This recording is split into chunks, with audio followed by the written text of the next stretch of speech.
Every single centavo spent, every program that is implemented, every decision that has been made must serve a very clear purpose to create opportunities that endure, that uplift and reach far beyond just today.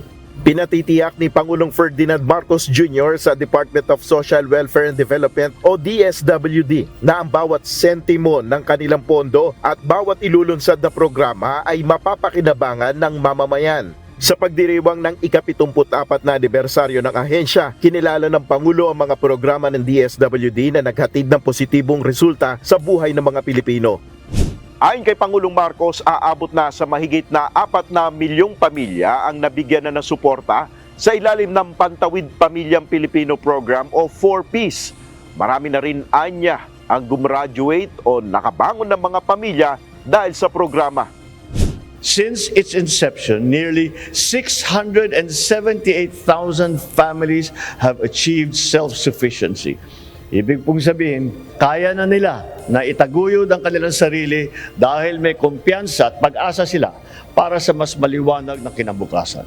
Kasabay nito, inilunsad ng DSWD ang digitalization ng ilan sa mga serbisyong ibinibigay nito para mas maging madali para sa publiko. Kabilang narito ang online system application sa mga kumukuha ng travel clearance para sa minors o ang Minors Traveling Abroad online portal. Sa bagong sistema, aabot lamang sa 1 hanggang 3 araw ang pagpoproseso ng travel clearance kung walang problema sa mga isinumiting mga dokumento. Isang one-stop shop rin ang inilunsad para sa regulatory services ng ahensya.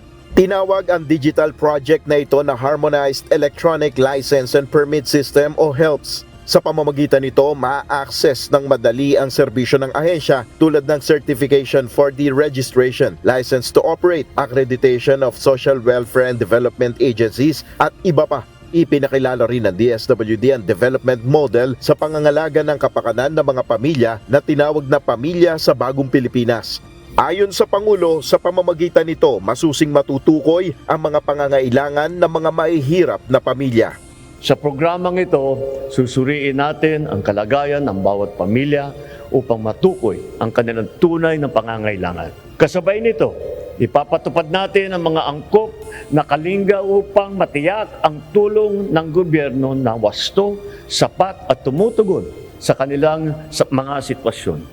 Nel Maribuhok, UNTV News and Rescue, Diyos ang aming sandigan, serbisyo publiko ang aming pinahalagahan.